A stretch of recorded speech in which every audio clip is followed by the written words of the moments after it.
நலன் காக்கும் ஸ்டாலின், உங்கள் குடும்பத்தின் நலன் அரசின் பொறுப்பு.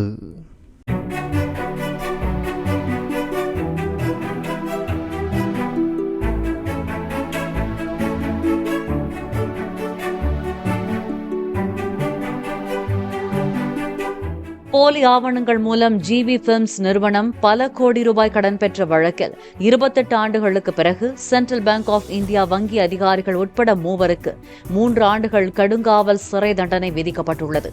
நுங்கம்பாக்கம் வங்கி கிளையில் ஜிவி பிலிம்ஸ் நிறுவனம் போலி ஆவணங்கள் மூலம் பல கோடி ரூபாய் கடன் பெற்றதாக 1996ஆம் ஆண்டு சிபிஐ வழக்கு பதிவு செய்தது. இவ்வழக்கில் தொடர்புடைய ஜிவி பிலிம்ஸ் நிறுவனத்தின் இயக்குநர் தற்கொலை செய்து கொண்ட நிலையில் அப்போதைய வங்கி மேலாளர்கள் வெங்கட்ராமன், சுவாமிநாதன் மற்றும் ஸ்ரீனிவாசன் ஆகியோருக்கு சிறை தண்டனை விதிக்கப்பட்டுள்ளது. நலன் காக்கும் ஸ்டாலின், உங்கள் குடும்பத்தின் நலன் அரசின் பொறுப்பு. பிளே ஸ்டோர் மற்றும் ஆப் ஸ்டோரில் இருந்து பாலிமர் செயலியை QR கோடு மூலம் பதிவிறக்கம் செய்யுங்கள். செய்திகளை உடனுக்குடன் பெறுங்கள்.